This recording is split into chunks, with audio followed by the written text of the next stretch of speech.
సుమన్ టీవీలో మీ personal and business promotions కోసం కింది నెంబర్కి కాంటాక్ట్ చేయండి. ఉన్నత చదువుల కోసం అమెరికా వెళ్లిన తెలుగువారి మరణాలు తీవ్ర కలకలం సృష్టిస్తున్నాయి. చదువుల కోసం పుట్టిన ఊరును కన్నవారిని వదిలి వెళితే చివరకు అసువులు బాస్తున్నారు.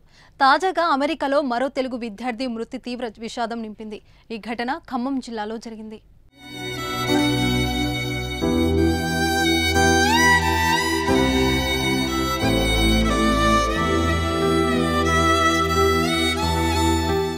కల్లూరు మండలం చిన్న కోరుకొండి గ్రామానికి చెందిన విద్యార్థి శ్రీనాథరాజు కిరణ్ శనివారం అమెరికాలో ఈతకు వెళ్లి మృతి చెందాడు.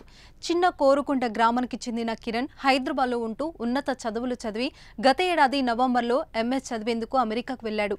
అమెరికాలో మిస్సోరీ స్టేట్లో ఉన్న శాండిల్ ఎస్టౌన్లో తాను ఉంటున్న ప్రదేశానికి సమీపంలో ఈత కొట్టేందుకు భారత కాలమాన ప్రకారం శనివారం ఉదయం 10 గంటల సమయంలో ముగ్గురు స్నేహితులతో కలిసి కొలునకు వెళ్లాడు.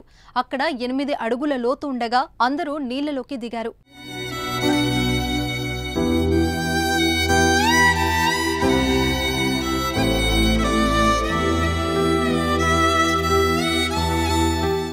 కిరణ్ కు ఈత రాకపోవడంతో ప్రమాదవశాత్తు నీట మునిగిపోయాడు. అక్కడున్న స్నేహితులు రక్షించేందుకు ప్రయత్నం చేయగా అప్పటికే కిరణ్ మృత్యువాత పడ్డాడు.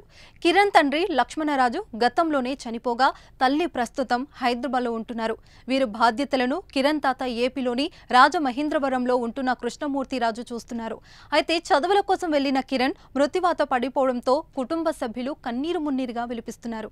అమెరికా నుంచి కిరణ్ మృతదేహం స్వగ్రామం చిన్న కోరుగుంటికి గురువారం చేరుకుంటుందని సమాచారం. ఇదిలా ఉంటే కిరణ్ మృతదేహాన్ని స్వదేశానికి తీసుకువచ్చేందుకు ప్రయత్నాలు కొనసాగుతున్నాయి. పేద కుటుంబం కావడం, మృతదేహాన్ని ఇండియాకు రప్పించేందుకు కొంత ఆర్థిక భారంతో కూడుకున్న పని కావడంతో ఆర్థిక సహాయం కోసం ఎదురు చూస్తున్నారు. ఎవరైనా దాతలు సహాయం చేయాలనుకుంటే 9010730375 అనే నెంబర్కు ఫోన్ పే లేదా గూగుల్ పే చేయగలరని కోరుతున్నాము.